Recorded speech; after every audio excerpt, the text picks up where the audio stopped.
3, 2, 1. We'd like to welcome you to another edition of Grok Talk, brought to you by New Hampshire's leading conservative blog site, granitegrok.com. We are your feared extremist, right-wing, hard-charging, gun-toting, opinionated, outspoken, rabble-rousing, letter-writing, radio microphone-stomping conservatives and rational libertarians. So get ready for more news and opinion you could only get from granitegrok.com. Grok Talk.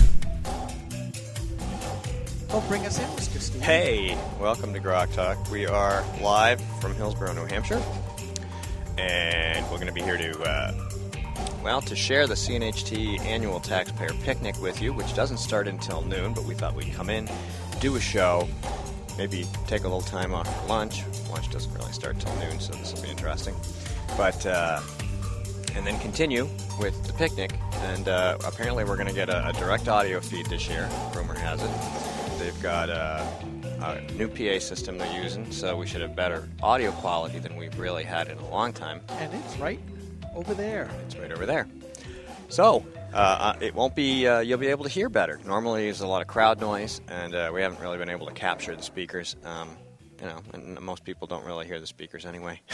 Most people don't care about the speakers. Yeah, that's not why they're here. That's not why they're here, but those speakers will be here. There will be campaigns here. There will be candidates probably making an appearance, so we definitely want to capture that if we can. Yes, and in other words, as I always say, this is old home day for New Hampshire conservatives. Right. They're here to see their friends they only see once or twice or just a handful of times every year. Mm-hmm. The speakers, Now, it may be different with the presidential candidates. It will, and either them or their campaigns.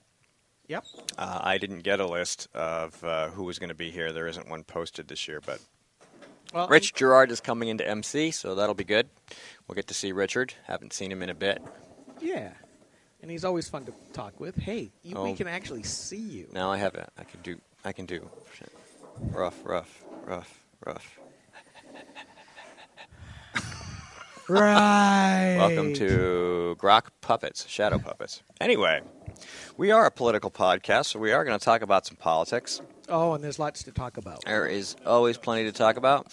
I can't say that I'm up to speed on it. I've been really busy lately, so I haven't been doing as much newsy reading and stuff as I like. Yeah, that's a great shadow you got there. I'm going to turn this way. We're going to have to play with this a little bit. So that you can actually see me. And we had a little discussion about one of the events that has transpired recently, and I'll see if I can scroll down here and find it. Could take me a minute. Dead air. Not dead air. We did take last week off, sort of. Thanks to the other Groxers for getting the Perry interview and posting that up. That was great. Go to granitegrok.com and check that out. Michelle. And on Monday we had Ben Carson. Oh, yep, and Mike had tons of great Ben Carson footage. You can actually put a headset on it. I'm going to go hit the restroom one last time, and we'll get this table positioned, and then I'll come and get comfy. They are just beginning to set up right now, so we are here very early. Yeah, we are still setting up, and they're setting up for the event. They haven't even put the tables out yet, but they're starting with the chairs. And we encourage you, if you're listening, to come out to Hillsborough. If you leave depending on where you live, if you leave now, you might get here in time, or you might be able to wait till 11 o'clock. But come get a ticket. I think it's $15 at the door. You get food. They feed you. Yep. And then you get to hang out with activists and real grassroots folks and meet some candidates and some campaigns and some things of that nature. And you can actually come over and see us. We've got both banners up today. Granite Grok, it will be hard to miss us. We're in the corner. Gosh, just where a lot of people would love to put us. We're not babies, so we can go in the corner. Get that right.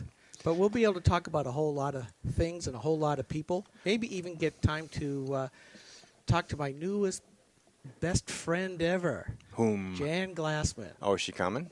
Oh, I don't know. We'll see. Oh, we'll see. Well, I figured that. It's very hard to be Mama's best friend, but Alan was going around with a sour look on his face. Yeah, I got a couple little nasty grams from her, which I will be posting up later on this weekend. Somebody sent me an email with a link, and I took a look at it, and I just posted up what they sent. And the object of that was not happy. Anyway, for those of you who didn't know, Rio Tilton won his special election against Elaine Andrews Ahern, this week. Almost 67% of the vote in a seacoast town. I'd like to think that we helped with that endeavor. I know that a lot of individuals were involved, as they have been this year in special elections. The NHGOP has taken a great deal of interest in helping candidates along and activating the grassroots. Americans for Prosperity has been big on issue advocacy, small government, pro-free market candidates. And, of course, Rio Tilton was that candidate in this race. And the opponent, Elaine Andrews Ahern, was a previous House representative. Hello, fly. And it's an indoor fly, sorry. So she has a record, very, very bad on anything pro-business or small government, typical extreme left-wing, and intolerant of her own voters. And she's on the record as saying, I think people are so unbelievably unsophisticated. And she thinks it's a huge problem in New Hampshire. She thinks we're all morons, basically, because we didn't vote for her. And we must have proved her right, because they, in her district, didn't vote for her again. Yeah, 2 to 1. 2 to 1. So 67% basically. He crushed her. I haven't had a chance to talk to anybody about where that came from. I think there was a unique circumstance. I believe that Rio's dad is a fire chief or something in town. Or he's in the fire department. I'm not sure if in the fire department, but is a town official. Right. So he, but I mean, I think there was a union connection there where he had a potential benefit to take union votes from the leftists, which, again, I don't know if that happened. I'd heard that early on. I think Max Abramson shared that with us very early on when we were talking about Yvonne's race and the upcoming race for Rio. And so either way, the Democrats have pretty much been swept all year in all special elections. And, you know, maybe it means something, maybe it doesn't. But what it does mean is, so far, is that the Republicans are staying activated every day. They are taking a page or several pages from the left's playbook and keeping people activated on the ground and politically moving around and doing things and talking to people and keeping them excited. And it's showing so far. They've been very successful. I wonder if it has to do with, at least in some small part, yes, we have a flying insect. That's the here. grok fly. We brought this. Oh, good hit. Yeah, but he's still alive. Yeah, well, as long as he goes somewhere else. Yeah, he's going to keep coming back over here. I don't even have food. I have coffee. Maybe this fly likes coffee. Yeah. Anyway, I'm sorry. Please go ahead. I wonder if it has to do, in some small part, that the RNC's big technology push is actually making a difference. At least for and being a force multiplier, because, you know, that stuff can be very, very handy and helpful if it works, which it didn't in the last presidential cycle, and before that they didn't have anything pretty much, except walk here and walk there. That's about it. Well, if they're using something, it's adding to the benefit for Absolutely. These candidates. You can't not do better when you've got a better ground game and when it's more organized and more targeted. You know, when we go to faculty training, we talk about that 3% of voters that you need to get to the polls to win. Correct. In the end of the game. And you only need those 3%. So you have to find those 3%. You have to be able to figure out who they are, and then you have to go talk to them about what's important to your candidate. And if they agree with you, they'll go vote for them. And so instead of just, you know, blanketing and carpet bombing with messaging, you can be very specific about how you go about getting out the vote. And if that's what they're doing, then we've been very successful so far this year. Well, I kind of relay it to the idea of deepening your base. Now, there's this great big thing because we've got the national primary going on. And at the national level, we are seeing some grassroots Republicans adopting the proven and winning Democrat tactics. And, you know, if it works, why not use it? Plagiarize it, as we say in code. What the heck is that? Oh, a logging truck just went by. Is it? Or the air conditioner system, one of the two, which would be nice. It's fading. So, Almost. come on, Danielson. Okay. Anyway, Good shot. But they're going after. it's dead. If anybody's worried if it's suffering. No. They're deepening the base. They're going after people who may not be regular voters. Maybe once in a while, maybe only during presidentials or what have you. But I have the suspicion that's where they're going, as opposed to the establishment folks, which are still stuck in the what they call the mushy middle. And certainly Jeb Bush is the one. I put up a post last night about that where he said, I don't care really about the conservatives. And, you know, that works so well in November here in New Hampshire. When you diss a large part of your voting base, they tend to reward you with no votes. And I think Walt Havenstein and Scott Brown, both of which ticked off very important constituencies within the right side of the Republican Party, the Liberty and Freedom Party. Again, where Scott Brown tried to out-abortion Gene Shaheen. Good luck with that. And Walt Havenstein basically would not back down and apologize for calling a lot of the Tea Party type folks teabaggers. So when you outright diss your base and let it stand and then double down or triple down on it, that's not really a good portending. And I'm really, really hoping that he's going to eat his words of lose the primaries, win the general. I hope he loses the primary and then he's just done for. Although he did raise a heck of a lot of money. Yeah, he did. But it's also surprising how much other people raised as well. Ted Cruz did very well in raising the money. Carly Fiorina, not so much. No, she hasn't raised a lot of money, but she's making an impression. You know, every time I see her on TV or, when, like, Mike going Mike out. was just at an event Yep. where he recorded most of that. Well, he recorded the entire thing, but we streamed some of it. Yeah, and she's going. She was on The View, if I remember right, And managed herself very well there. She knows how to talk, and that's something that a lot of Republican candidates certainly in the past haven't known how to do. And she has a ready answer for almost everything.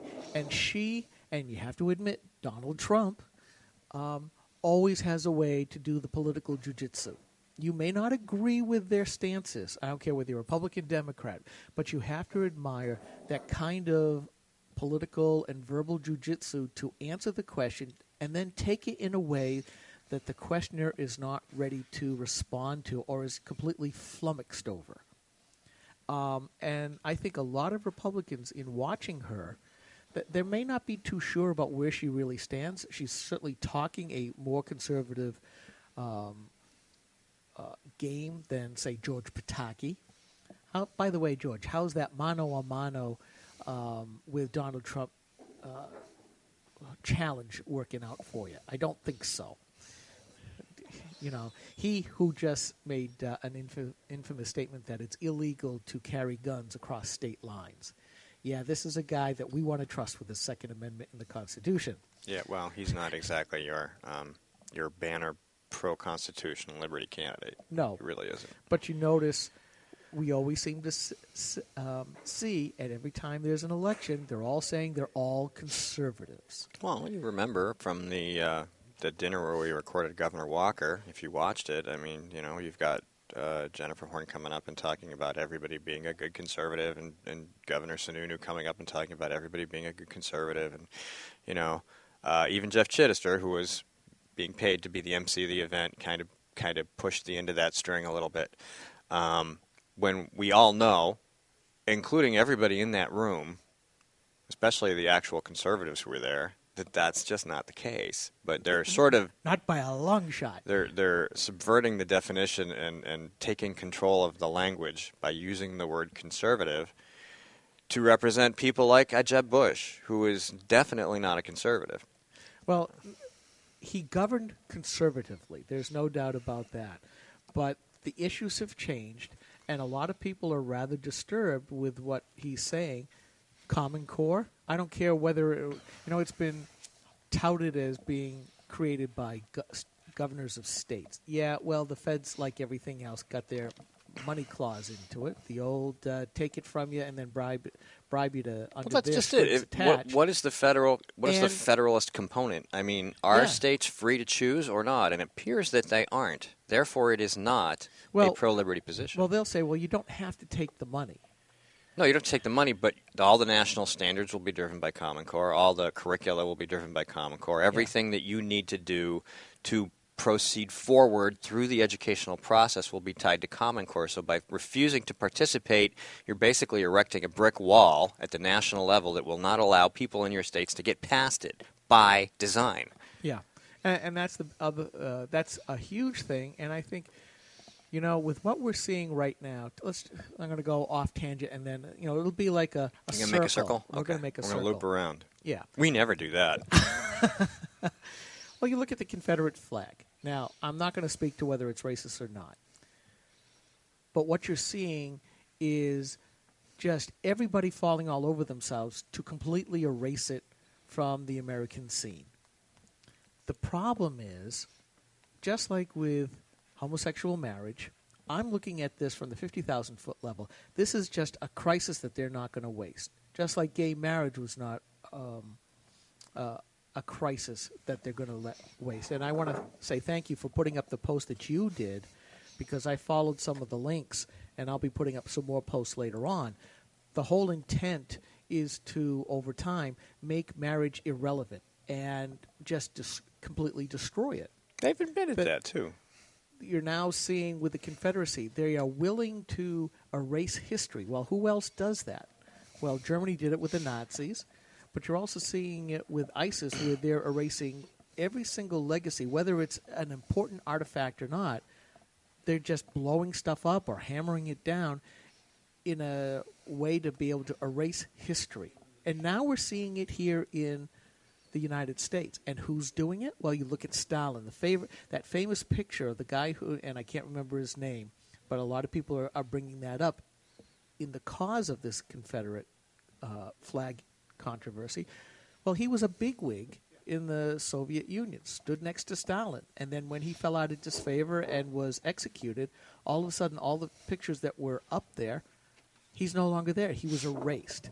So he was erased from history. It's like 1984, down the memory hole. Well, if you remember the Ten Commandments, when Ramses, in the movie, when Ramses declares that, Moses' name will be struck from every stone and every scroll and every place that exists so that he will no longer be anything to anyone ever again.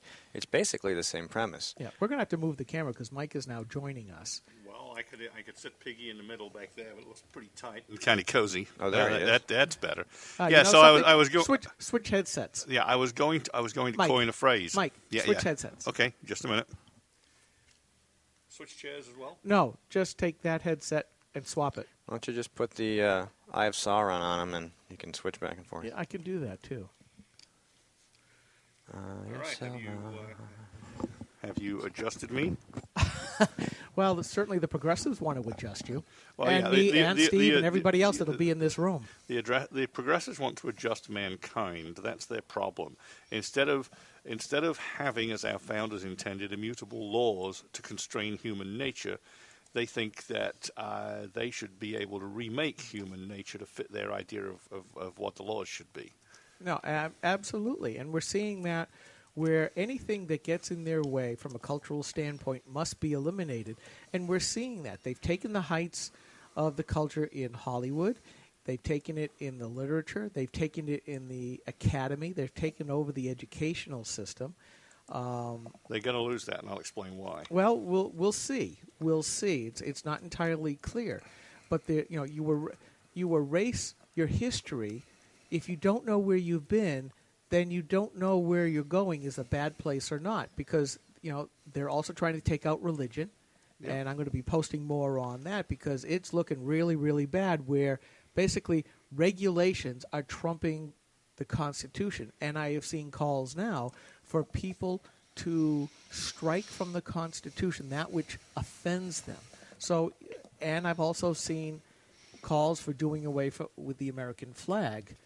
So if you erase all this, what's left? Well, it's what the progressives want you to see. And never, ever forget, folks, progressives are nothing more than hiding communists. They're incremental socialists. And except for now, they are ravenous and they have come out of the closets.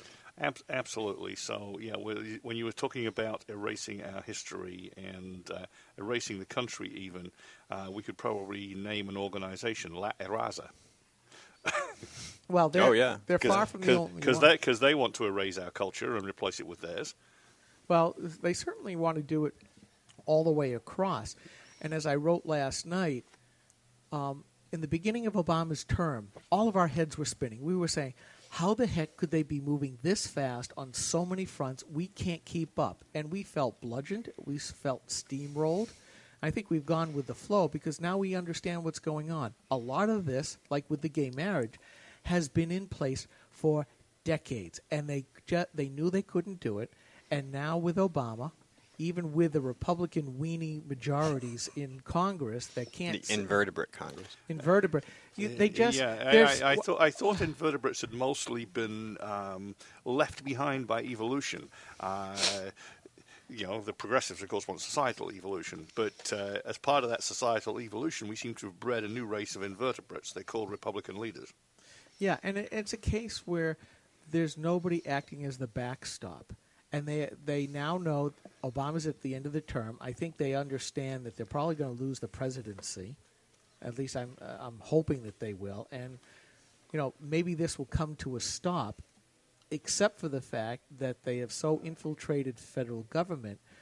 We've made it no secret. We are scared of the administrative state that is now the federal government, where unelected, unaccountable bureaucrats are literally changing how we are allowed to live without proper legislation. Mm-hmm. Well, yeah. So, I mean, the British TV programs, Yes Minister and Yes Prime Minister, are a skit on the titular head of a department versus the permanent bureaucracy, where they sort of nod and say yes and go along, but basically they run the place and the country the way they always did and the way they want to.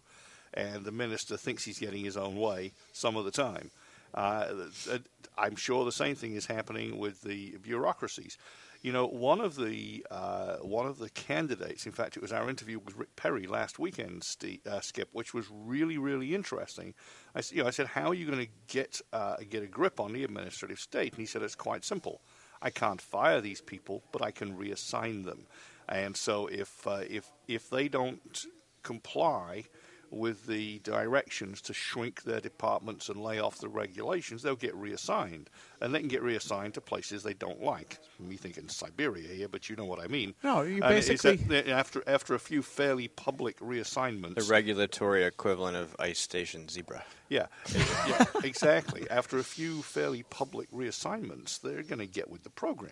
The 10th basement floor, no windows. They are never going to get with the program because the only program they are with is believing they are better than we are and they must do what they can. But I do foresee if Rick Perry were to take place, and we had this conversation. Or somebody similar anyway with that kind of idea. And we brought this up with Ted Cruz. We brought it up with Carly Fiorina. A vast warehouse with lots of chairs with high walls that would normally do a cubicle, but just chairs. No power, no phone, and a cell phone jammer. No Wi-Fi, no nothing. You sit there, and that's it. And basically corralling them. I do have to say, while I may have disagreed with Ron Paul with a whole lot of stuff, certainly one of his campaign promises was, well, I'm just going to not spend $1 trillion every year. Gosh, that would take care of a whole lot of bureaucrats. Yeah, I was going to say, now, if you can't fire him but he doesn't fund him, how does that work? Well, that's the best alternative is that you persuade Congress. And, all of the candidates that I think are credible are saying very clearly that they're going to appeal to the people to pressure Congress to shrink government. I just hope the heck it's going to work because simply the president jawboning Congress with the number of invertebrates in it, it's not going to work unless the public provides regular doses of spine stiffening. Well, here's my answer to that. Big sigh, and this is the thing where, and it leads into why Trump is leading in some of these polls, or coming in first, second, or third, but high up than most, which Because is he's going to driving. fire the damn apprentices. Well, no, not quite. I think, and there's a few more posts that I have to put up, but yeah, Just a few. back. Just a few thousand, because there's more years left. I can't write as fast as stuff's happening. Well, and that's part of it. But the thing is that they said we only own the House by a small majority. We don't own the Senate. Give us these people. Give us the majority. Give us the big majorities, and we will do what is necessary. Well, we did it. What have they done? Nothing. And right now there's plans afoot that they'll tell us that they're about to repeal Obamacare through the same process that it was enacted through reconciliation. But some of the insiders are already saying it's only going to have the appearance of doing that. They'll claim victory, but it changes nothing. I mean, I got the flyer from Frank Ginta, who's, my target is going to swing back to him, and he's asking for money. And he boasted about what he did for legislation and for, his activity. I'm going, big ball? No. This isn't even small ball type politics. I'm not even sure if it rises to the level of a marble. Right. But this is what they want to run on, saying we're doing stuff. No. Forget the words, folks. Don't listen to them. You need to say, what did you accomplish concretely? Did you even stop the growth of government? Never mind, did you shrink it? And the answer they have to come back with is no. Even take the debt ceiling. But let's just circle back around to Frank. Frank was elected in 2010 in the Tea Party wave. He made all the right noises. He got a big majority. He got in there. He even talked to us for a little while. He had the series of we missives. talked to him a lot. We had the series of missives called Frankly Speaking. And then he left us. And then he got roped in by the permanent political class, and we heard no more from him except the usual platitudes, which didn't amount to very much. So, my position on Frank Ginta is I stand with Ginta against the Republican Party that called for his resignation, and especially against the staff of Senator Kelly Ayotte, who was basically looking to remove all bumps in the road to her recoronation. But I do not stand with Frank on his actions because he hasn't taken enough. Frank, you've got a year and a half to convince the people that you're actually doing something to constrain government. If you don't spend more than half of your term doing that, not the last 2 months, but more than half of your term, we just don't believe that you're worth the votes. No. I wanted to, a thought came to me when we were talking about Republican president trying to cut government. And whenever anybody says, well, they're going to destroy the Department of Education or they're going to destroy the Department of Energy, you can't let them do that, blah, blah, blah, blah, blah. I was thinking, well, the argument you make is that, well, this is your money we're wasting in D.C. We think you can do this just fine at the state level. We'd like to just stop taking that money from you and let you manage that yourself with very limited oversight from us to make sure there's no interstate issues, because that's really where our sovereignty lay.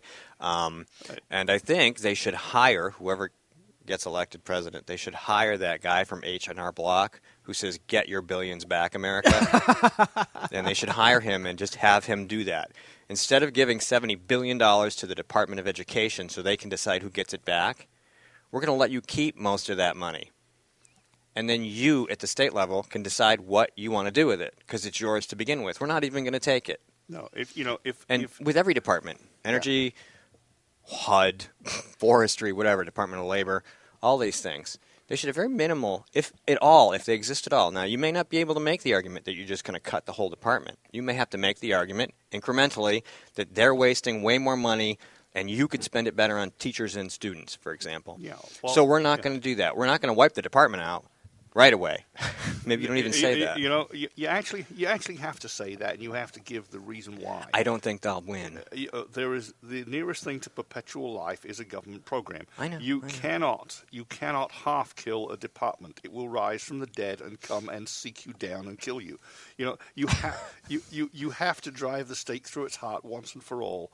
And whether you do one department at a time, but half killing 3 departments is no good. I'd rather see one of them completely. Well, I know. Then that's a great libertarian answer, but the question is whether or not that's doable politically. If you can get their budget, if in your first budget you say, I'm going to give this money back to the states from these departments, and then in your next budget you say, I'm going to give, that worked out great, I'm going to give you more back. And then in your next budget you say, you know what, we don't even need them, do we? Bam, kill them. Right. You got to beat them up first, I think. If there is one constitutional amendment I would support, it would be that federal departments, new fly. Federal departments are restricted. Make sure it's not the one I killed. To research and advice, and have no regulatory authority whatsoever, and can have none. In other words, you want a Department of Education, let it research the best practices, but it can't tell you what to do.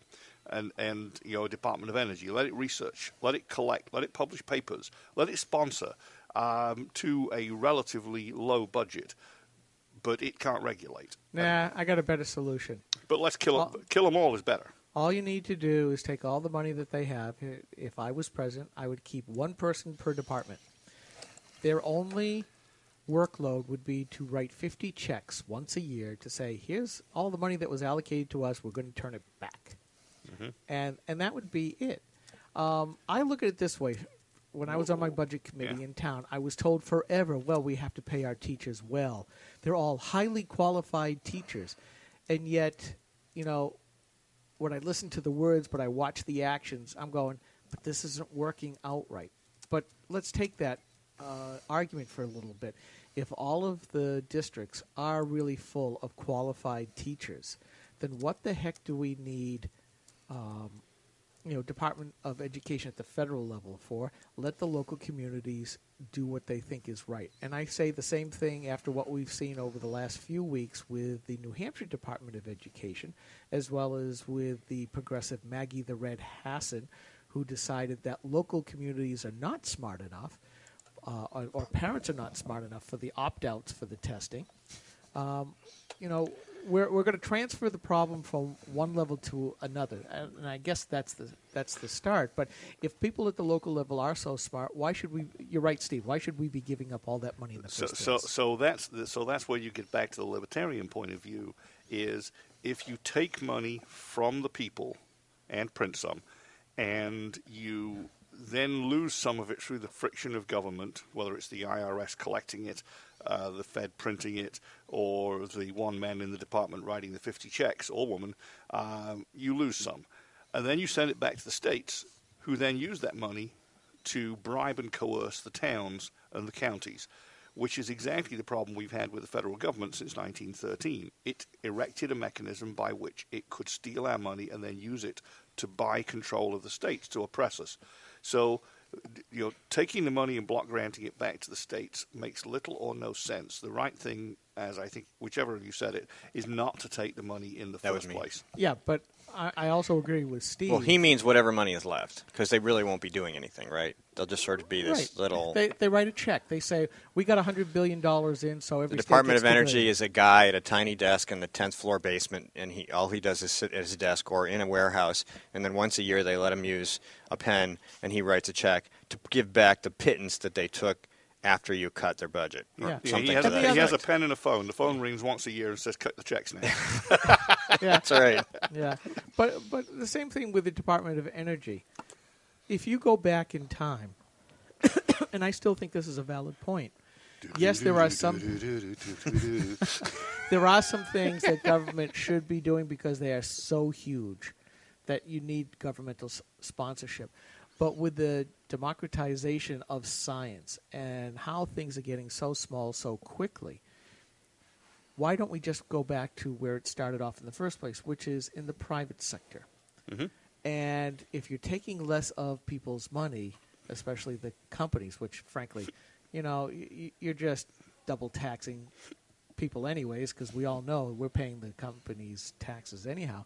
But if you gave it to them and said, okay, now go innovate and do that and put the burden back on them, you could easily get rid of a lot of the, well, government has to do this basic research. No, they don't. They do it because you've relieved them of a burden. It's sort of like school lunches have now morphed into not only school lunches, but school breakfasts, school dinners, and now throughout the whole year.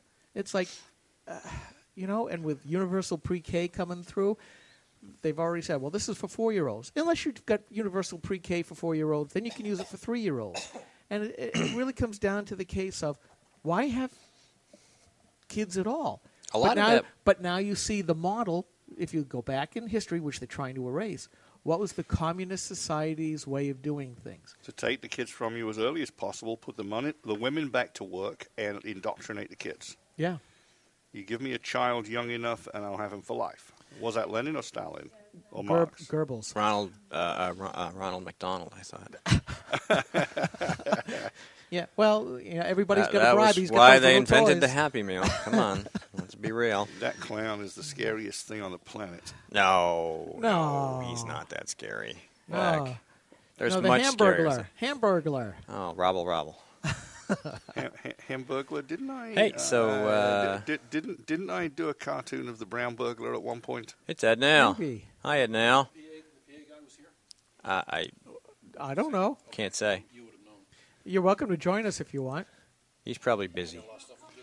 Yeah, Ed's organizing. Yeah. By the way, Mr. Ed, I brought in 2 lights, and I'm hoping that's not a bad thing to do because, yeah, because even if you're somewhere else, I know the camera's going out that way because of that window. It's going to be very dark, so we want to light up their face. You know what, Skip? I'd actually put the light on this side facing away from us towards the podium because the back of them is going to be lit. You want to light their faces. That's true. But anyway. Technical stuff. Hey, did you know that Fergus Cullen is a washed-up hack? I love that. That was wonderful. Yay, Corey. So, yeah, Corey Lewandowski, a longtime friend of the program. He's helped us get to a couple of right-on lines in the past. And, Yep. And his buddies are trying to get us to the next one, actually, if any of us can get to whenever Cleveland this anything year. happens, quite often the press go dig Fergus Cullen up from whatever hole he's hiding in to get his opinion because for some reason they seem to think his opinion will be useful in the press for some reason, and of course it never really is. But they went and dug him up, and he just had some things to say about the Trump campaign, which Corey is running in New Hampshire, correct? No, he's the national He's the campaign. national coordinator. Okay, so he's running the national campaign, and this just A washed-up rhino hack. Corey's not having any of it. Fergus Cullen is a washed-up hack who attempts to find ways to stay relevant by talking out both his mouth and his butt. I think he's taking a page out of the Donald's political jujitsu. It must be refreshing to be able to do that. Oh, I know Yeah, it. to have somebody who says, "Go get him, Tiger." You might have called him up and said, "You weren't harsh enough," So. Now, Well, that's all right. It was an excuse for me to exhume my Fungus Cullen Photoshop. yes, and I will always keep bringing up his name. His real name is Fergus the Fringe Cullen, and don't you folks forget it, because he, when Doug had his problems, he called us "No Nothings on the Fringe." Well, guess what? We're still here, and he's not. And at the time, we're giving the party far more trouble than he does. Oh, well, he was the cause of the trouble because let me remind you, folks, that he was the NHGOP chair at the time when the NHGOP had its biggest ever losses. They got wiped out. They lost the Oval Office. The corner office. They lost the House. They lost the Senate. They lost the Executive Council. He was in charge of that whole disaster. Right. And at the same time he's calling Doug and I fringe, we had the largest radio show in the Lakes region. And we had everybody who was running for anything in New Hampshire coming, and not only coming to talk to us, but they filled out our forms because they coveted our endorsement. And that's really important. But it's worse than that. As I say, the anecdote I like to tell is this: the years that Fungus Cullen was running the party. This is Chris Gardner from WLMW 90.7 Okay. FM. Hi there. Hey, Chris. Hang on, intro's going on. Sorry, you're not broadcasting, are you? Yes, we are. But that's okay. Not a problem. We're very casual. Good morning to all your listeners. Well, put on a headset. I've got it set up. I've got the house sound system here. So I just Oh, wanted good. to check Oh, with great. you and see, do you want me to provide you with feeds? Yes. Okay. Absolutely. That's good. I can do 10 independent mixes. All we're going to do is we're just going to feed it into this because we live stream through the internet. Not a problem. So if you can just run us one. Shooting too, right? You have video. We're going to have video here, video there, and I got to set up my other camera. Be where I'm out of your way and everything's accessible. What if I set up like right here? You won't be in our way at all over there. As long as you don't block the emergency exit, the VFW is fine with it. Stacks of chairs. Yeah. Just leave a clear pathway to the door, else they'll chase you out through it. All fire codes. I've been Okay. doing audio Yeah. for 40 Yeah. years, and He's the I'm man. One of the original members of this postal law. Oh, very good. Absolutely great. Well, thank you very I've much. done a lot of shows up here. Thank you very much for your service. Absolutely. Yep. We just need a line in, and we'll deal with the rest. Yeah, just not XLR, just a regular. Well, we can do XLR, or we can just do a quarter-inch plug. Okay. Either way. Probably XLR is best for me, but I could convert. Actually, Okay. since we got these all occupied, a quarter-inch might be better for us, right? It would be, but whatever's possible, we'll take. I think I can convert it to quarter. Okay. That'd be wonderful. That way we can keep all our headsets going. Exactly right. So yeah, we don't want you to be off the air. Oh, Thank you. No, we get too much opinion to sacrifice any headsets. All right. All very right. Thank good. you. So I was just telling the anecdote. When I went from casual contributor to really serious about politics was when I moved from big town to small town in New Hampshire, and I was in Hollis, and we went and stood at the polls, and I stood there with my totem poles, and Joe Kenney, I think, was the governor candidate that year, Yep, he was. and to give you an idea of how poor a job the party did under Fungus. People were walking up to me, staunch Republicans, looking at the totem pole up and down and asking, who's your gubernatorial candidate? And the name was right there on the totem, along with the congressional and senatorial candidates. Yep. They did not know the name. Yeah. That, for the party to have let the gubernatorial candidate's name to be invisible right up to the election is unforgivable. That and the phone scandal That happened before. that cost the party a whole heap of money. Yeah. No, that's all on Fergus at this point. And somehow he thinks he's relevant. Fergus, Well, you notice that just keep on standing up. We'll play whack-a-mole till they cut your ass off. Yeah. Well, that was the thing that I think that brought Governor Sununu back into New Hampshire politics, because he had done such a bad job, and when his name was started to float up, Fergus immediately said, "I'm not running for GOP chair again." He knew that it wasn't just writing on the wall; the paint on the wall spilled over onto him, and he, being the owner of a paint company at the time, he knew his goose was cooked. Absolutely, and we have our differences with Governor Sununu over some of his methods, but the fact is he did rejuvenate the party, and he partly rode the Tea Party He wave. helped deal with Partly- the money problem big time. The money problems. Yeah, he got the money, and he solved the trouble that the Fergus had caused, and got us on a good footing again. And you cannot take that away from the man. Nor can you take away the famous phrase, which I'm going to borrow over and over, which is talk to your friends and neighbors to spread the word. Well, let me talk to you about this. I think that, it was very revealing that he took credit for the absolute lambasting that he gave the Democrats and put it all on the Republicans for having won it by themselves. I have news for him, and he knows this because at the time we brought him in to a meeting that we united all of the disparate small little conservative groups on the right of the aisle. Yeah. And we filled an entire room, and we laid the law down to him. We expect certain things, just like any other special interest. This is what we want. We will work our tails off to turn out your vote. But you need to understand that the Republicans had better not turn on us. Well, he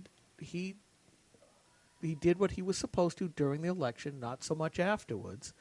And, it's obvious that he does not like the Tea Party. Once the Tea Party said, well, maybe we could take some of these official positions within the NHDLP. Oh no, that was dangerous. The establishment will fight tooth and nail to keep their power and control, and that's really the worst part of it. Yeah. When Jack Kimball won the GOP chairmanship, that tipped the boat. They just lost it. Yeah.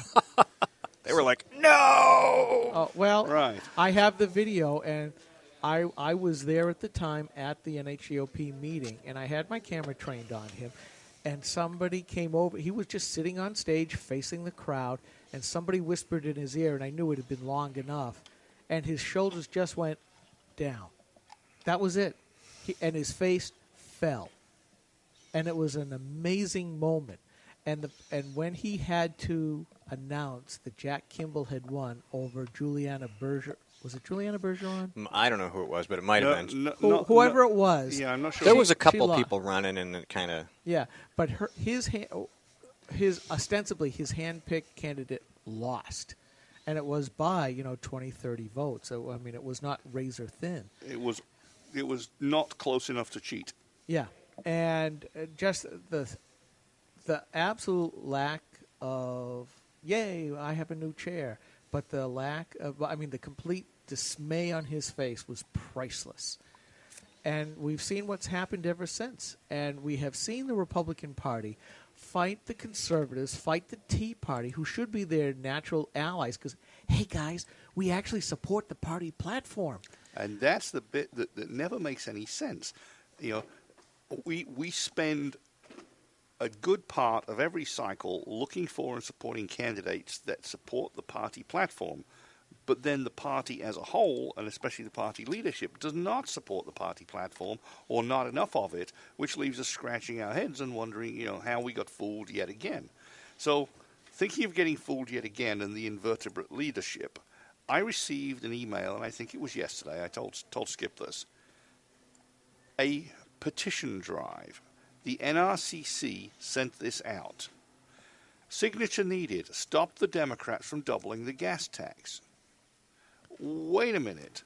Who holds the power of the purse here? Who has a majority in both houses? Are you telling me that there are not enough Republicans in the two houses that are willing to vote against raising a tax, that you have to appeal to us to pressure the Democrats? Did Democrats do this, though, when they were in charge? Anytime a Republican would propose something that they objected to, they would fundraise on it, even though they were in charge. Yeah. And you look here in New Hampshire, and gosh, gentlemen, who was it that raised the gas tax?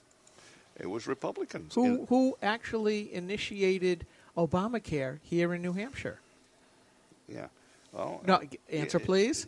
Republicans. And then they wonder why people are voting for, or in the polls are voting and supporting Donald Trump, because you haven't lived up to your word. You haven't lived up to your platform. And I think we may be seeing another turning point or another incident where if you don't do what you think or what you tell us you're going to do, we're going to wail on your butts, and we will make you lose.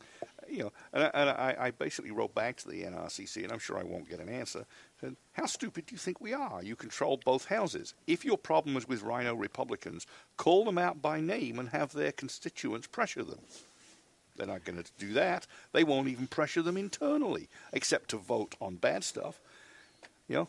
Well, they do that. They will invoke Reagan's 11th commandment when it comes to an incumbent, or when it comes to an establishment-type person, especially an establishment-type person. But when it comes to the right part of their party, all guns are leveled and firing at will. And we saw this in November.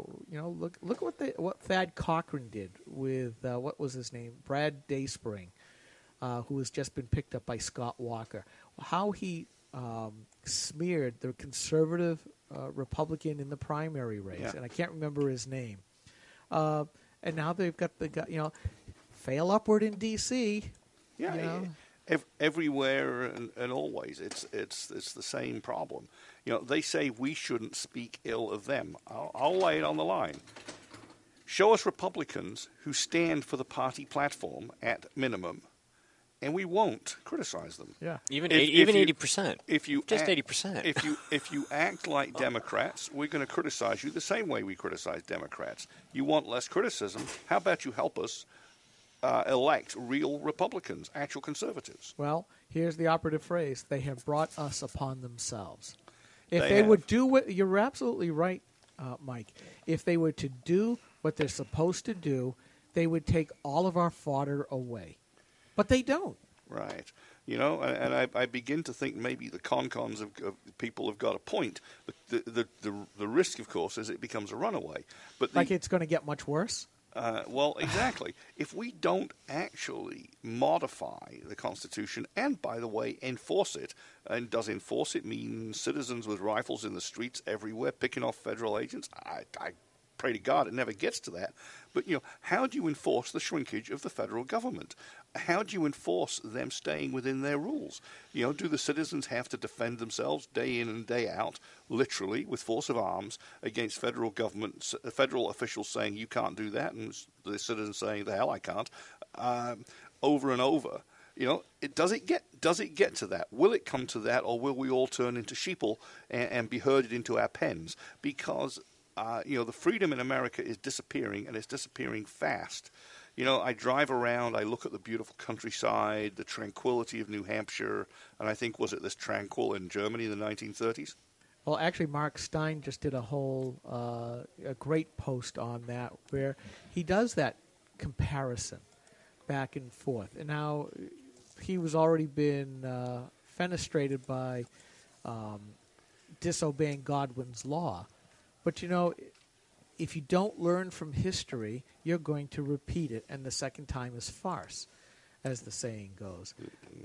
But this is what, again, it goes back to, now we can complete one of the circles, or a couple of the circles, of why is our history being erased? You already see in the schools, they're not teaching the history of the American Revolution. They're not teaching why it happened. They're not teaching the philosophy of it. They're not teaching how the Constitution was put together.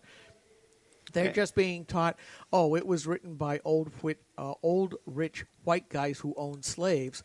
So in the political correctness of the current age, which they also happen to have set in place, of course people aren't going to like their own history, and they're not going to like their country as it is. Well, that's kind of the point, right? Here's the article, The Stupidity of Sophisticates. You can find it at steinonline.com. Sorry, Stain. Ooh. Stain Online. Stain Online is the Republican Party website. Stain Online. Yes, that is very good. Nice cover. Thank you. So he says, last week I swung by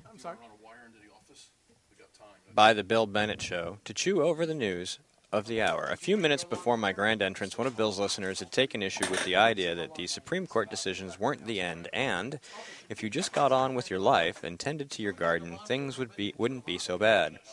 Claudine came on and said, that's what Germans reckoned in the 1930s. Just keep your head down and the storm will pass. How'd that work out? I'm beginning to see people quoting Niemöller again. David Kelsey writes from the University of South Carolina to scoff at that. In one corner, we have government recognition of marriage contracts between gays. In the other corner, we have Jews, Catholics, gays, their sympathizers, and other undesirables being put in Nazi concentration camps. One of these things is nothing like the other, unless you're a lunatic. Maybe the reason conservatives keep losing everything that matters is because they really can't tell the difference, which causes increasing numbers of people to recognize them as lunatics. Since you call me and Claudine lunatics, allow me to return the compliment and call you an historical illiterate. If one of these things is nothing like the other, it's because that's never the choice. It's never a question of being Sweden, say, versus being the Islamic State, although if you're a Jew in, is it Malmö? I can't even know what that place is. Yeah, Malmö on the south coast of Sweden. Okay.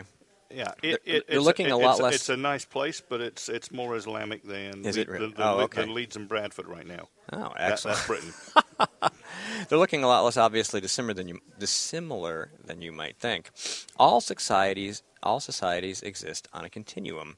Neither Claudine nor I said a word about concentration camps, but you give the strong impression that that's the only fact you know about Nazi Germany. Nazis equals concentration camps, right? No wonder you think everything divides neatly into opposing corners. In the world as lived, there are no neatly defined corners. Things start off in the corners and work their way toward the center of the room. And that's really it. I mean, you can read the rest of the thing here. It's a couple 900,000 words, something like that. But, right. But I mean, you talk about the nibbling at the edges. You talk about the patience to take over the education establishment. You talk about the patience to take over bureaucracies. You talk about the patience to take over whatever it is you need to take over so that 30, 40, 50 years down the road you win, or however long it takes. Right, but, And I submit that the Democrats, the socialist progressives, are doing this. They've taken over or are taking over all of these departments that run our lives. And the piece that's being missed is these departments should not exist and should not be running our lives. And when you think it's extreme when a presidential candidate comes along and says, "I'm going to abolish X department," look at the Constitution. There's no reason for it to exist at all. Guys, we're going to have to take a break for a few minutes. Yeah, Steve. It's almost 10 o'clock. Yeah. Yeah. Okay. So. All right. Yeah, we're going to take a quick break. We'll be off the air for a few minutes while we do some things, and we'll be right back. Okay.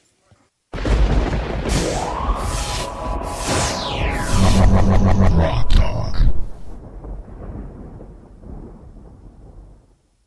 Hi, this is Rich Gerard, host of Gerard at Large in the Morning, the Manchester area's only locally owned, locally operated, focused, and interested riveting radio show, heard live every Monday through Friday from 6 to 9 on 90.7 FM WLMW, New Hampshire Family Radio, and available 24/7 live or archived at gerardatlarge.com. Be sure to tune in. This is the Coalition of New Hampshire Taxpayers. We're located at 8 North Main in Concord, New Hampshire. This is the repository for all things conservative and municipal. So if you have a problem in your town, your school, your budget committee, the right to know law, and now the top of our list is voter fraud. You have a tip for us, some information for us, you want to join or help us out, CNHT.org.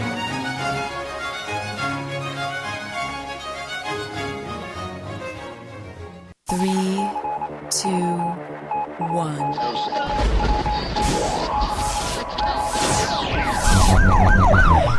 We'd like to welcome you to another edition of Grok Talk, brought to you by New Hampshire's leading conservative blog site, granitegrok.com. We are your feared, extremist, right-wing, hard-charging, gun-toting, opinionated, outspoken, rabble-rousing, letter-writing, radio, microphone stomping conservatives and rational libertarians. So get ready for more news and opinion you could only get from granitegrok.com.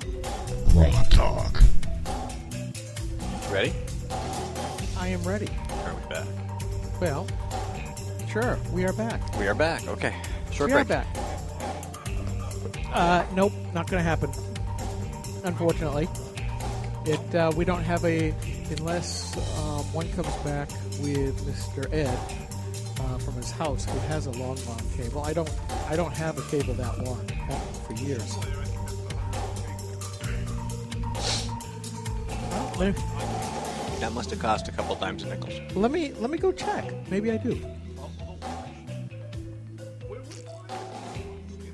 We are pretty good with the Wi-Fi. We yes. are. And even, We are. and I mean, the only chance of degradation would be when you want to talk, so I can make sure I got. Yeah, when the place fills up with cell phones, which are competing for cell cycles. But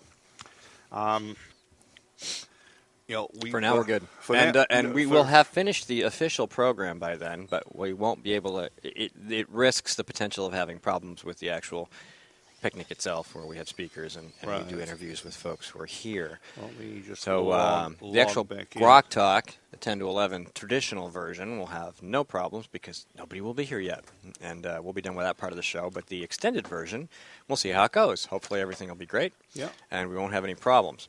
And we're still reporting 3 to 4 bars on the MiFi. And I say we have an antenna outside the building, which gives us a more than fair chance of competing. Excellent. So we're in good shape. Thank you, Mike. Yeah. Mike's MiFi has been very handy. And I've used about 50% of my data for the month, and we're 3/4 of the way through my data month, so I'm fine. And it's only a few bucks extra anyway. All right. Well, let's see. What else? All right, so I think we've wailed on the regulatory state and its creeping insinuation into our lives, which is why, even if Mr. Perry isn't the nominee, his phrase "making the federal government as inconsequential in your lives as possible" is one that resonates. You hear them all talking about it. Scott Walker talks about how he was able to cut government. Chris Christie talks about how he was able to trim the fat in New Jersey, although some would dispute that. Sorry, did I? Mm-hmm. Carly Fiorina talks about managing organizations through difficult times and getting them to do what needs to be done, and not being afraid to make enemies. And I think she's dead right. She's not only does she say the right things, but I looked at some of her history. She was saying the right things in California in her Senate run too. Mm-hmm. She was widely derided as a gun nut by Barbara Boxer, for example. And if you're on Barbara Boxer's enemies list, apart from having run against her, but for things that she perceives as extreme, you're probably saying the right things. Well, as a matter of perspective, anybody who doesn't agree with Barbara Boxer on guns is a gun nut. Well, absolutely, but Carly Fiorina was happy to wear that badge in California. I checked some of the old documentation. I didn't just take her word for it. She has a pretty good speech. You folks listening to us will see that by tomorrow. I've got in fact, if you browse the Grok's YouTube channel, you'll see her speech to some Nashua activists Thursday evening. I'm finishing the Q&A video, and then I'll wrap an article around the whole thing. So, as I say, if you're out there and you're wondering about some of these candidate appearances, I say go check out, go search for candidate names. As many as we can get, we will interview. Hell, I'm trying to figure out how to get an interview with Bernie Sanders. We say this a lot, but maybe not enough. The fact that we've talked to a certain number of people or a certain kind of person is not a reflection of our support.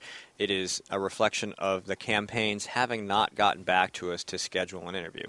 We have talked to not everybody, but we have reached out to almost everybody, and they just haven't gotten back to us. So I mean, Ben Carson seems to schedule himself wall to wall whenever he's in state.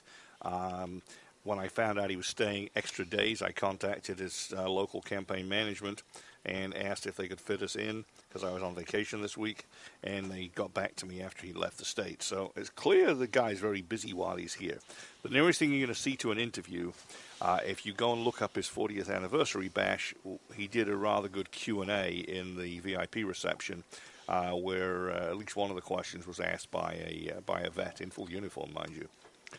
So I'm, that'll have to suffice for a Ben Carson interview for the moment. It was a fairly good Q&A session in a small group.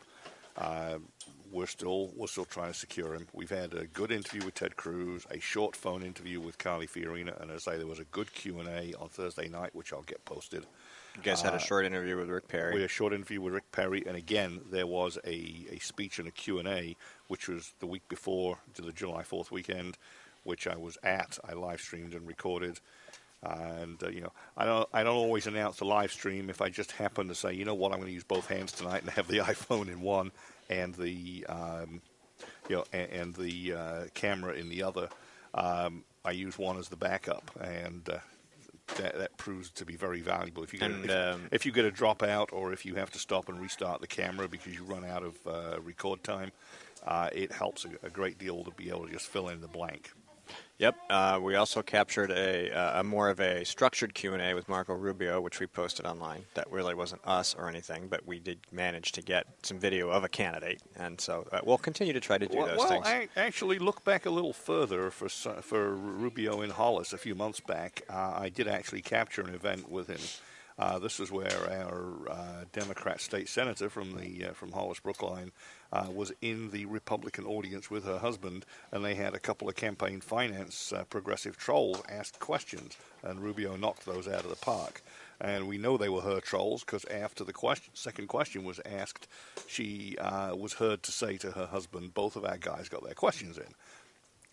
Which is fine, especially when, like in the case of the Ted Cruz event, the first person who stood up was clearly kind of a troll, and they asked this very long-winded question, and he just blew them away. I mean, he gave the exact right answer. Now, maybe it's the answer the leftists like, oh boy, that's it. But he didn't stumble, he didn't stutter, neither did and that was true. And I say these two lefty trolls went after Rubio on campaign finance, hoping to get him to somehow go against Citizens United, and instead he basically said, speech is money, money is speech. You're entitled to say and pay for whatever. It's the same question. question too. Whatever you want to say, the First Amendment guarantees your rights. The trolls are out asking these questions. That was the same question they asked Cruz. I think we should go see if that's what the trolls are asking at all the events, because they're definitely trying to get them on speech and money in politics, which we've discussed at great length here. You really can't engage in modern speech without money. It's just not possible. Not adequate speech by any stretch. Maybe we should troll their candidates and ask them exactly what kind of people it is the government recruits that knows so much better how to run our lives. Well, I'd like than to we ask do. them why they don't stop spending money on campaign speech, since money isn't speech. I mean, why don't they speak without money? Why are they buying ads if money? How do you pay for those ads? Don't you pay for your speech with money? Just work it the opposite way. Yeah. We're just not like that. I mean,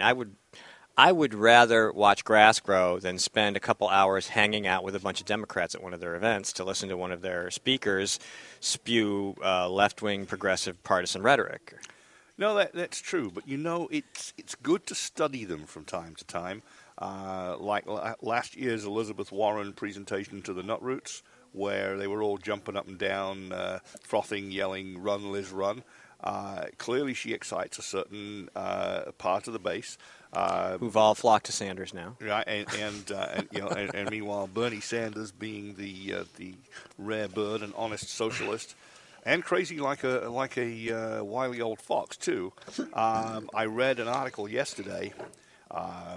Hillary should be getting not just a little worried, but very worried.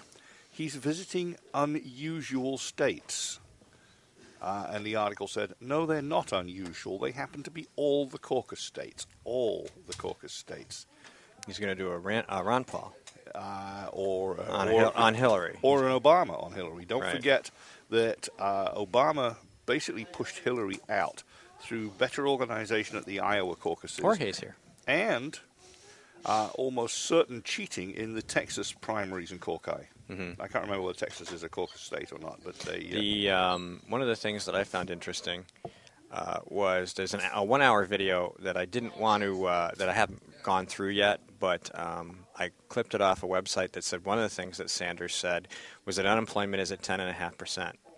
So basically, he's saying things that are true, but that don't fit the narrative from the administration or for the Department of Labor or from the media, who are saying it's like 5.4%, when Sanders is running around telling the crazy left-wingers who follow him, no, it's really 11%, or close to 11%. Yeah, so why haven't you been saying that all along? Why didn't you say that? Why don't you say that every month when these numbers come out? Why do you wait until you're running for president to go, oh, by the way, they're lying?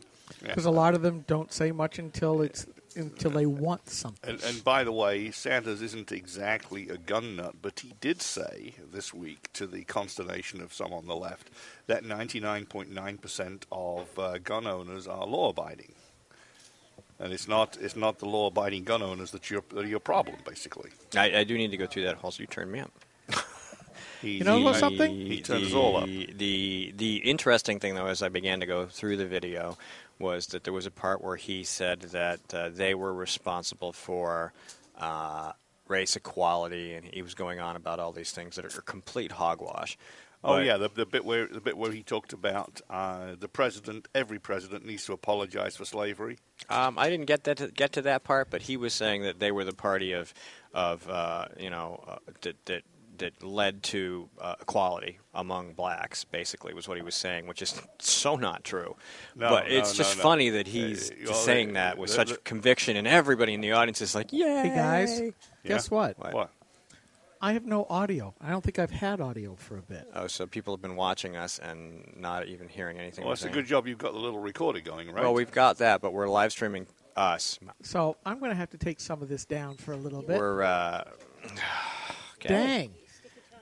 I just noticed that now. So I'm going to stop. I thought you recording. tested the audio before we started. Didn't you? I thought I did. All right, well. I just noticed all of a sudden now that it's gone. No audio. So. These guys will shut me up when they need to. They're not too polite. Not usually. Darn. Anyway. Yeah, I'll shut up. Because you've got so much good stuff to say. But,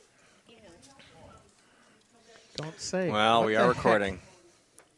So we will continue to record the program while Skip does I thought there was a his crack. thing. Oh, there's a crack line. It's over on the side here.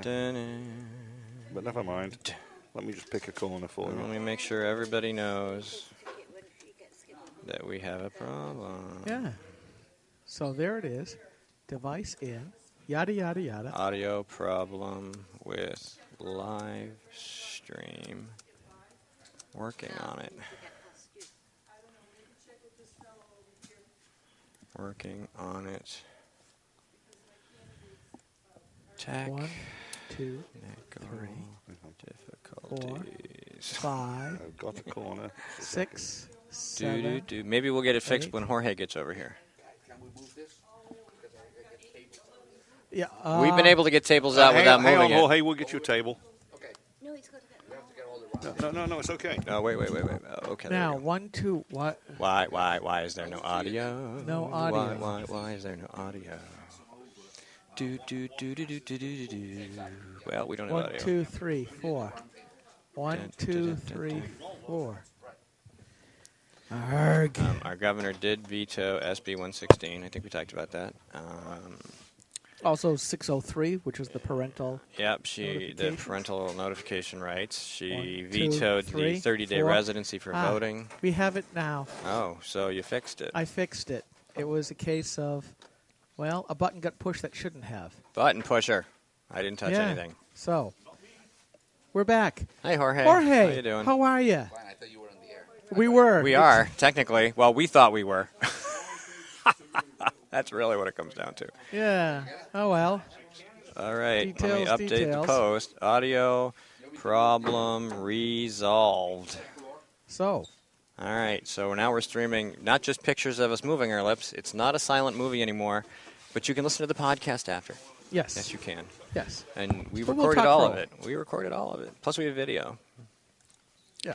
So, yay. Good thing we got that solved, huh? Yeah. Yeah. Yeah. All right. So, we're good. Hey, without technical difficulties, it's not Grog Talk. Yeah, see, the audio gets fed from this little unit here, goes from our soundboard to this, and that little green button, which is now dark, got pushed out.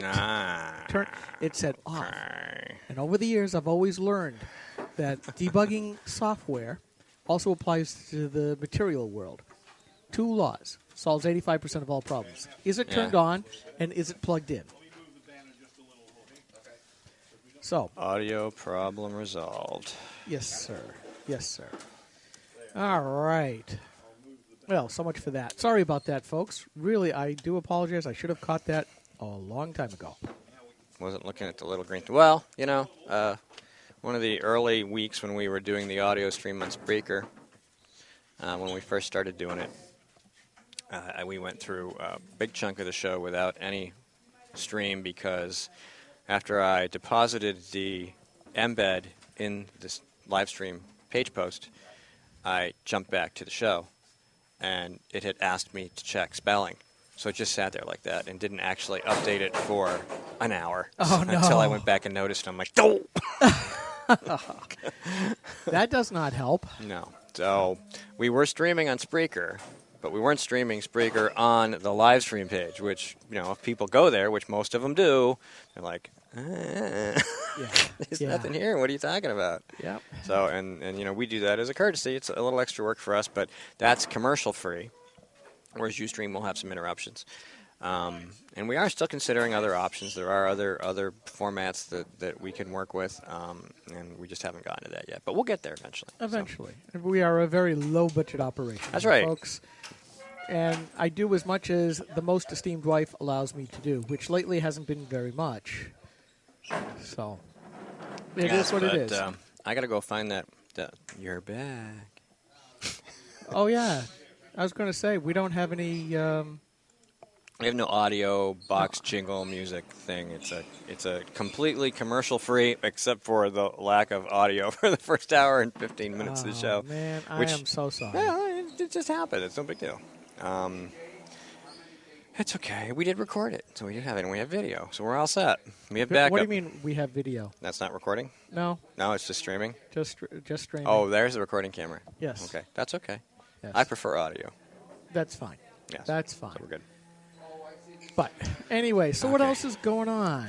Back to the show. The press was herded by Hillary staffers at the 4th of July parade.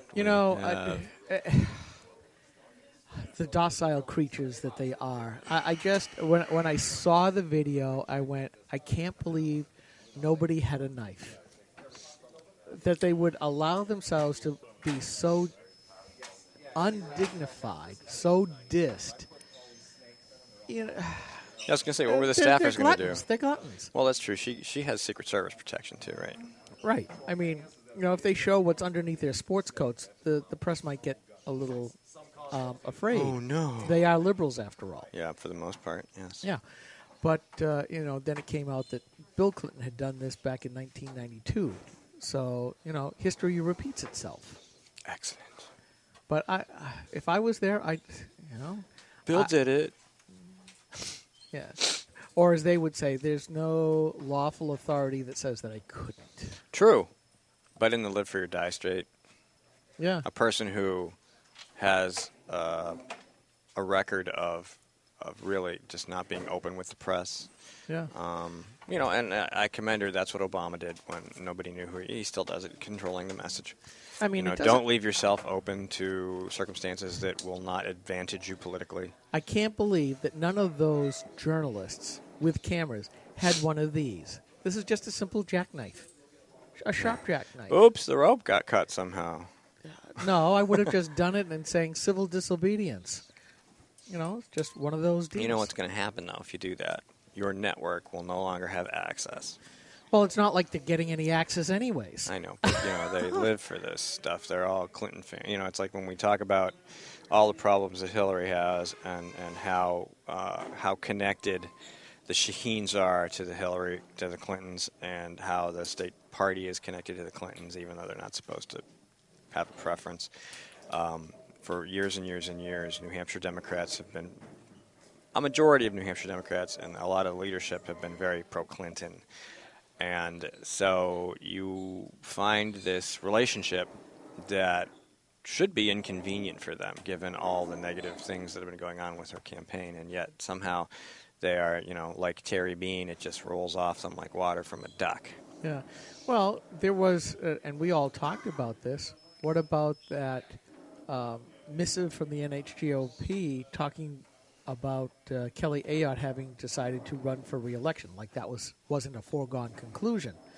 And a lot of people on the grassroots said, are they now making a decision saying that the reigning queen will be recoronated, that they have now all but endorsed, and their smarmy little rebuttal was, well, there's no primary yet, nobody else is running. Well, the way that she came out for Kelly Ayotte kind of says, well, don't you dare. Well, there isn't any. I mean, who? We've been talking about this for at least a year. Yeah. Who in New Hampshire is going to mount the fiscal burden of challenging somebody like her, who is really can have all the money she wants, pretty much. I mean, and you can win. You can win without the money. But I don't know of any names. I have not heard any buzz. I have not heard any rumors about anybody challenging her. And I'll bet the bulk of her money doesn't come from New Hampshire. Well, it won't. No, they usually don't. No U.S. Senate campaign's money does. Which is why the 17th Amendment was such a bad idea. Absolutely a horrible idea. But somebody needs to step up with the money and the support to, I know Ovid's not going to do it, but just as an example, somebody who had a shot, and some name recognition statewide, who can really step up and compete. Wonder if we can persuade Jim Bender to have another go, because he actually campaigned very well. I think he's too busy with his new company, don't you? He definitely is too busy with his new company, Ping 4, or 4 Ping. And while he may have some of the money to be able to spend on his own, there's very few people that could do it on their own. Not only Jim Bender was spending his own money, but Bill Binney was spending his own money. Now, there's a little bit difference. I do wonder, because he has now built his own media empire here in New Hampshire with WBIN, which I thought was quite cute, because But how much of an improvement would he be? Well, you're asking who could run. Oh, that's true. Yeah. All right. You know, WMUR was named after the guy who started was Murphy, so WMUR, so WBIN. Yeah, But he's makes got sense. that he's got a string of radio stations that span the entire state. Oh, yeah? So he's got the media clout that if he wanted to, or if he wanted to back somebody, and he did come on the radio during the last election saying who he was backing, and used his radio stations and his TV station to do that. Imagine the kind of impact that he could have. Definitely could reach a lot of people. Oh, Yeah. But, again, everybody on the right and the grassroots says somebody needs to primary Kelly Ayotte. But that's all that here. That's all I'm hearing. I think the problem is I know of a number of good grassroots folks that could do that. But the question is, where do you find the money? That is the problem. Where is the money? And it's really not just the money for the primary. Heck, I can't even find money to help us grow grass. If you're not the right person, even if you win the primary on a shoestring budget, you're going to need money for the national campaign, for the statewide general election. You need to have friends in swampy places, really. Even the good guys in swampy places like Heritage, Club for Growth, Freedom Works, Cato. I don't think Cato even does candidates. No, they do not. But you need to get to some of these organizations. AFP will at least help you defeat your bad opponent. They'll issue advocacy for you. They'll do advocacy on issues. They won't necessarily. They can't come out for the candidate directly, but they can shine a spotlight on issues and who's bad with them. Correct. Well, it just it is a bad situation when you're in such a small state as this. Even though the median income is among the highest in the states, the absolute number of people with the money, like those who inhabit lakeside property with millions of dollars, they generally, I live in Guilford with Governor's Island, and trust me, there's a significant wealth wealth inequality, right? No, I'm not going to do that. It's just that they have decided to allocate their wealth in different ways. A lot of them just don't get involved in politics, so it's rather hard. Yeah. Okay. You're looking. Oh, okay. Okay. Take him, Mike. Mike, you're off. All right. So. Hang on. I need to set up my other laptop so I can be scurrying around the internet. Yeah. I'm doing all the scurrying. Okay, you do that. So find us a good topic. Oh, we could go to Granite Crock and look for a topic, don't you think? Oh, this is true. This is true. Really? I mean, it's right here. Dominating the political bandwidth, Yeah, I just have to wait for it to switch. It still amazes me. Since we started 9 years ago, the amount of influence that we have built up. Oh, I know. You just post a simple little thing, and next thing you know, the phone's ringing. And or the emails come in. Yep. What are you doing? What are you talking about? Why did you do that? And, I'm still amazed because we just originally said, 4 or 5 people a week might read this. We just had lots of opinions and sometimes multiple opinions on the same thing. And we just decided that we wanted to write because we both like to write. We never, ever thought that Granite Rock would have the influence among the political intelligentsia. Dominating the political bandwidth in New Hampshire. Yes, folks, that's Steve's line, and he's quite proud of it, and I think it's now finally true. But I think it really, it just flabbergasts me. But then again, I don't think that we give up on stuff. We say the stuff I've heard this over and over again. We say the stuff that other people won't say or can't say. Mm-hmm. Unfortunately, I don't think that gives us the title of Little Donald Trumps. No, it doesn't. It makes us the.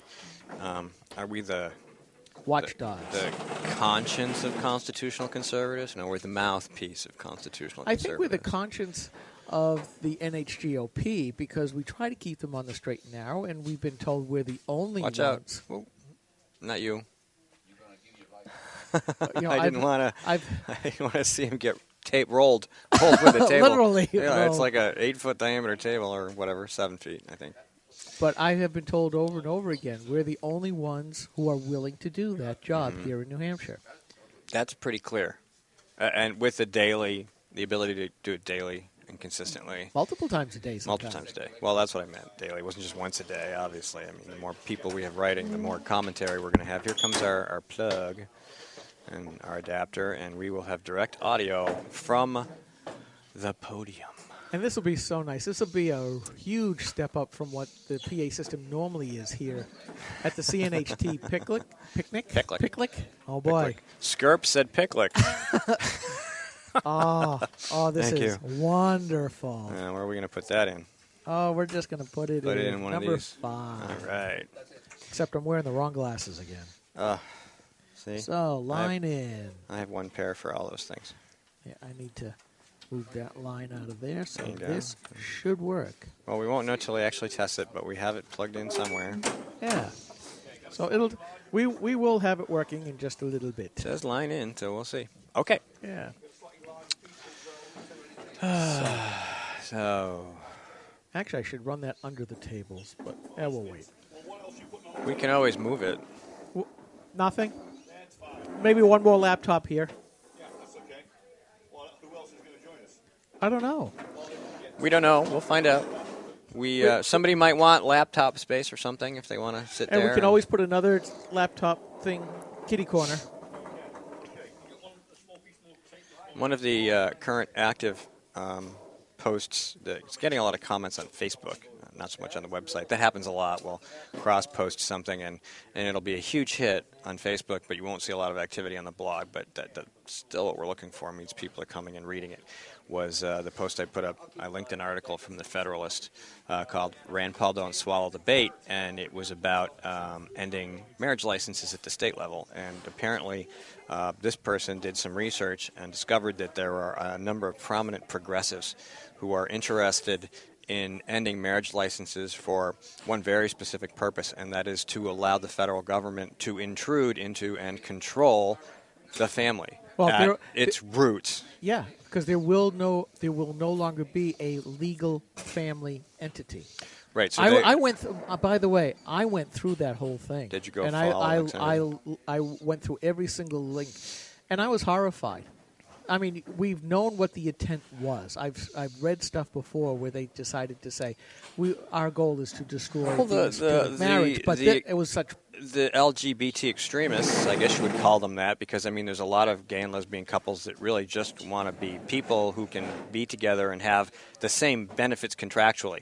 Now, whatever. I don't really care about that, but that's never been the mission. They're just pawns in the extreme left's game of destroying marriage. So really what they're doing is they're saying, oh, we have marriage. Well, you have it now. Eventually it won't make any difference, and they're going to come and intrude into your lives just like everybody else's, and that's their end goal. Their goal is to destroy marriage so that they have control of a family unit, whatever it happens to be. And they define it, right? They want to define that unit, the relationship between the people in that unit and to the government. Yeah, I mean, to go back in history, the whole idea of a limited government as designed by our founders was to have that small limited government, a large civil society space to act as a buffer between us and government. I mean, that's what the living space was to be. Little government, large civil space, and then us. The problem is that since really the time of Wilson, especially put on steroids with FDR, further enhanced by LBJ, and now with Obama, you're seeing what the institutions that used to be those buffer zones within civil society get to almost nothing. And if you look at the charitable organizations and all of that, they've been not only crowded out, but been transformed. And regulated. And funded by government through tax credits or tax grants or this, that, or they take on Refugee resettlement is a huge example of that. Right. So what's left? Well, it's families and religion. we see that the pincer movement of gay marriage is multiplicity, because it's not only going after the family unit, but also going against religion. More and more we're seeing religion being pushed out of that public square where it used to be a very large, vibrant part of our life, and we were one of the few countries that actually had a vibrant religious space because we allowed all comers for the most part. And now that's, it's just disappearing, and that's not to our credit and not to our benefit either. So we are ending up in almost the case of Hobbesian's Leviathan, where there is only government. Remember, Steve, they said, the Democrats said at their national party a little bit ago, government is the thing that we all belong to. Mm-hmm. Well, they mean it literally. Oh, they do. This is not a voluntary club. We belong to government. And they're happy over it. I know. They are. They absolutely are. So, this is not what I consider a positive plus. Well, you will find some if you go look for it. I don't even remember the name of the post anymore. I gotta go find it, but it's right here someplace. Hold on, I'll find it, because if you look it up on Facebook, there are some very interesting discussions. Now, we have a lot of All of your life belong to us. a lot of libertarians who pay attention to what we say and do, and we agree on probably 95% of some things, and most things, and there's a few things we don't. But it's been this particular article was about telling Rand Paul this is what the left wants. Now, I've always used it as a guideline. If the left is really excited about it, you need to stop and ask a lot of questions, because if they support it, maybe you haven't thought it through far enough, and there's something wrong with it. Ooh, lights! Oh, did we fire up another coal generating plant? So you have to question. It's called "I hope you are not married to the idea of ending marriage licenses," because if central planners whose goal is to create government control are in favor of it, you really need to step back and say, well, maybe my position and my understanding of this isn't quite correct. You really need to ask yourself that, and that's what the point of this was. Senator Paul, step back and take a look at who supports this position and why, and then ask yourself if that's what will happen, what they desire, or if what you think will happen, and then be honest about it. So we have some libertarians and some other folks who are not happy about the idea that ending marriage licenses at the state level is not what they'd expect, because they've supported it for a long time. Why is the state involved? Well, that's a good point. Why is the state involved? Well, now we need to know why the federal government wants to be more involved. No, you're absolutely right, because what sometimes seems to be a good idea turns out with the left, they see it as yet another opportunity. And sometimes an opportunity that they don't have to create a crisis for. And they see, okay, it's like, with me in systems. It's like, okay, here is how things work right now. Oops, sorry, wrong one. How can I exploit that to make it do something it was never intended to do? In my case, to help a customer out. How do I get it to do something that it wasn't intended for? Well, the problem is progressives know what their end point is, and they're looking at democracy and how do we change it to get to their end point? How do they exploit it? And the founders saw that as saying, this is why we have to keep everything compartmentalized. But it was the progressives that said, we will take from your paychecks the money. Well, first they said we will do an income tax. Then we were going to automatically take it from your paychecks. And then they got rid of the 17th Amendment. Between those three things, that's where a lot of this problem has come about. And the Republicans went right along with it. So and here we are. Mike, can I ask for a favor? Mm-hmm. Can you find out who just turned off the lights that just came on, or did Obama's EPA group decide to get rid of the brand new coal plant that was started up when those lights went just on? I'd actually prefer them off. You guys are well lit, and what's behind is best kept dark. So I'm not worried. Camera isn't going to see it. What do you mean the camera isn't going to see it? Camera doesn't see what's back there. No, but the people walking around the room do. It's pretty ugly back there. It's a storeroom that we're sitting at the front of. You're lit. Steve's lit. Okay. Hey, JP. JP Marzullo. Oh, yeah. What do you got for us? Concerned Veterans for America. Hey, I'm going to that. Hey, hold it up to the little camera here. No, the little one. Isn't that back up a little bit? Yeah. Isn't that's Hopkinton Fairgrounds next week, right? Yeah, I'm going. Next week, Madison Rising. Yeah. Oh, they are showing. Yep. Oh, cool. They are a great group. I'm planning to be there. Yeah, Pork roast. Where have we heard pork roast before? I have By to the same people. Yeah, exactly. So remind anyway, my just wanted to wife. drop that off and, Thank you. Well, yes. why don't you put a headset on? Or are you setting up? I just got to put these things around. I'll come back. All right. Cool. We're here till 3. I know, and I'm here very early. We were here earlier. Far earlier. They were here earlier than me, so I was the one knocking on the door to get in. yeah. Well, good. And I Good, think good, I think it was me who was the impetus for them to say firearms outside. Yeah, I think you're right because you were open carrying. Yeah, I don't do that very often. No, you but don't. I figured I'm in a place where with people who wouldn't even give me a second look. I think I remember that from last year, and I was Yeah. carrying concealed, so nobody knew. But Yeah, you don't want to dishonor their. Uno mas mesa. 1 moment. And I usually conceal carry as well. Today I just decided not to. Oops. I don't have a firearm that's easy to conceal. Ruger SR40 is pretty bulky. It's not a concealed pistol. Well, either was my SIG P220, the 45. There's that fly again. Oh, another fly. So anyway, I derailed my train of thought. Where were we? Oh, we were talking about marriage culture, etc., etc. Yeah, and it is the deconstruction of American society, exactly what they wanted to do. I was going to say we're- we can take a break at 11. I can maybe take some audio and export it and post it so people can hear the part of the show that we didn't broadcast. Oops. Again, apologies, but we have the proper button pushed. That's right. And then we'll come back on and do some interviews and hopefully talk to some people before it gets too noisy. Actually, I would almost say it's probably time to take a break now. In an somewhat, we're only going to We have go 15 off minutes. 15 We can finish up. Okay, 'cause Make it it is- nice and round. Because as all the I round do want to table- put up 2 hours of programming, all consecutive, except for that short little break in the middle, which Yeah. was okay because Well, I we was didn't take just- any other breaks in the entire program. Nothing but us talking for 2 hours.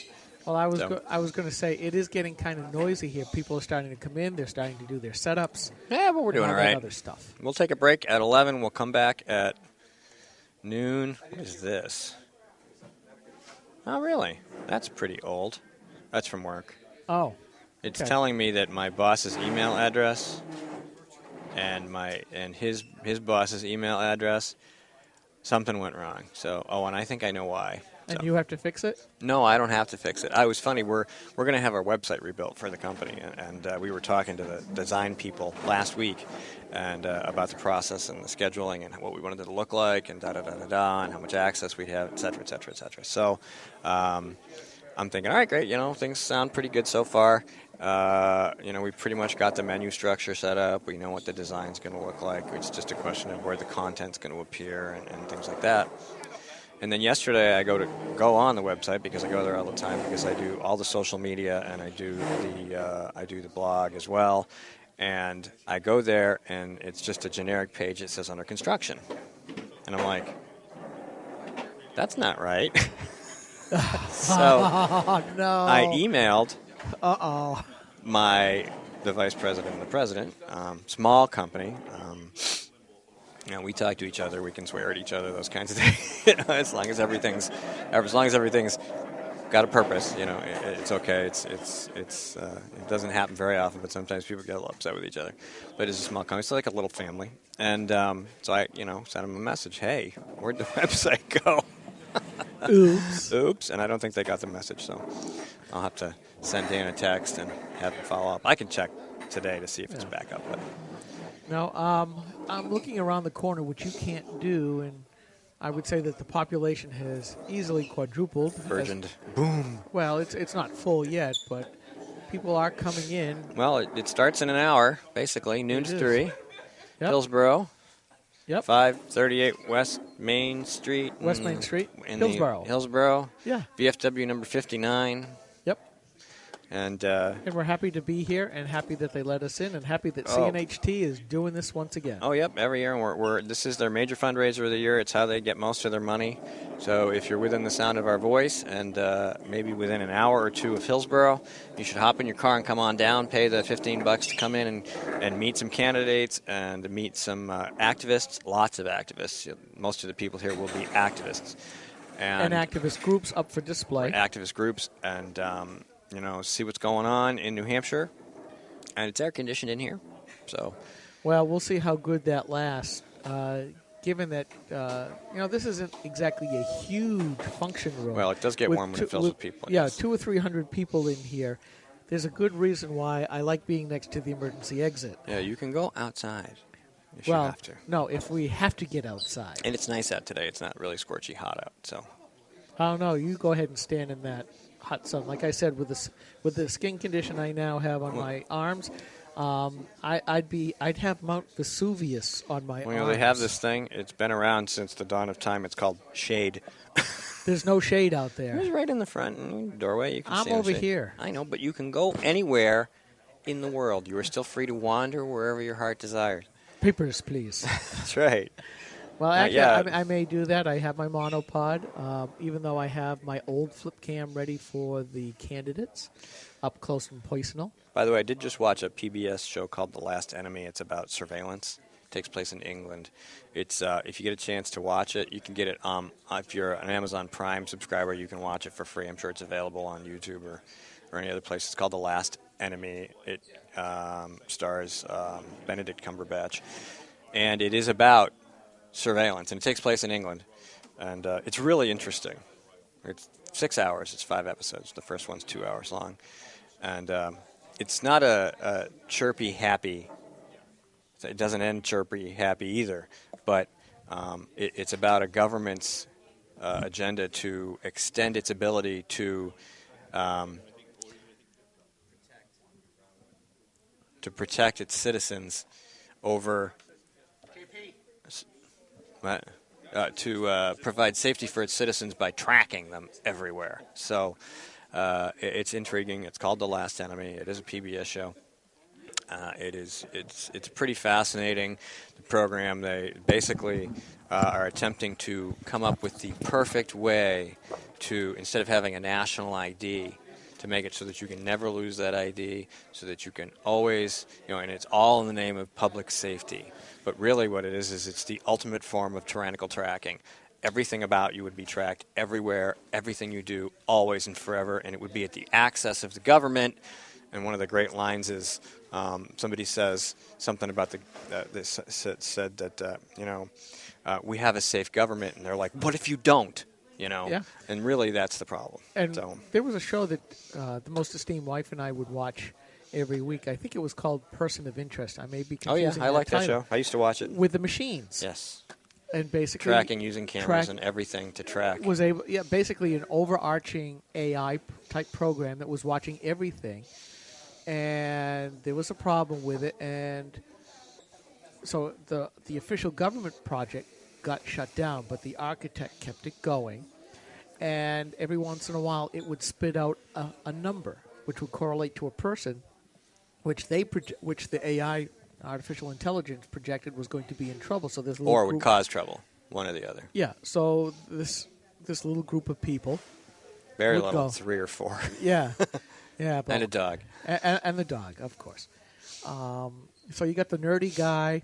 And you've got somebody who's almost plugged in. The special ops guy. The 2 former special ops guys. Eventually. Yes. And the person who learns all about whatever she needs to because she's got the direct implant, or had. Mm-hmm. So it was an interesting program, especially when another AI surfaced from this totalitarian global worldwide type of deal. So you see the 2 of them fighting back and forth.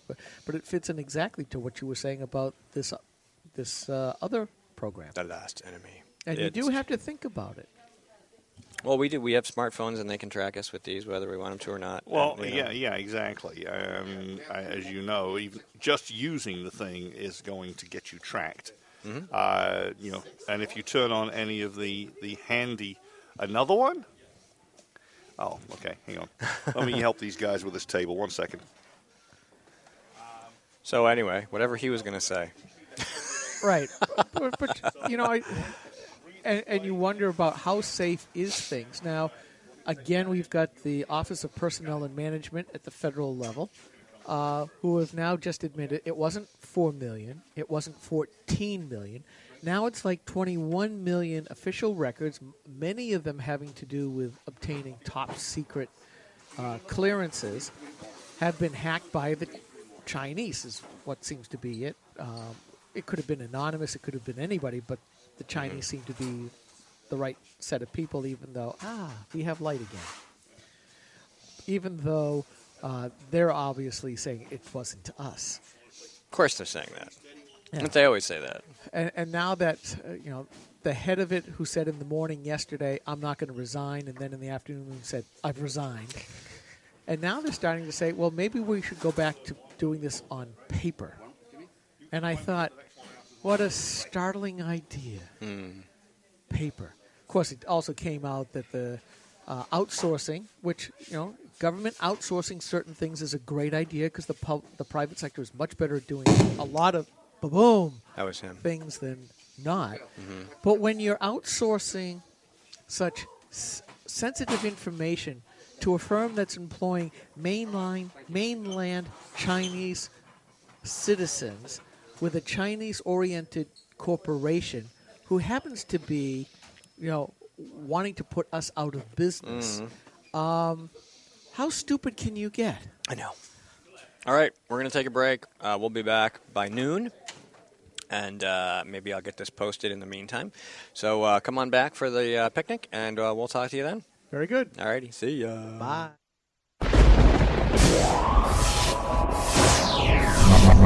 Rock Talk. Hi, this is Rich Gerard, host of Gerard at Large in the Morning, the Manchester area's only locally owned, locally operated, focused, and interested riveting radio show, heard live every Monday through Friday from 6 to 9 on 90.7 FM WLMW, New Hampshire Family Radio, and available 24/7 live or archived at GerardAtLarge.com. Be sure to tune in. This is a coalition of New Hampshire taxpayers. We're located at 8 North Main in Concord, New Hampshire. This is the repository for all things conservative and municipal. So if you have a problem in your town, your school, your budget committee, the right to know law, and now the top of our list is voter fraud. You have a tip for us, some information for us, you want to join or help us out, CNHT.org.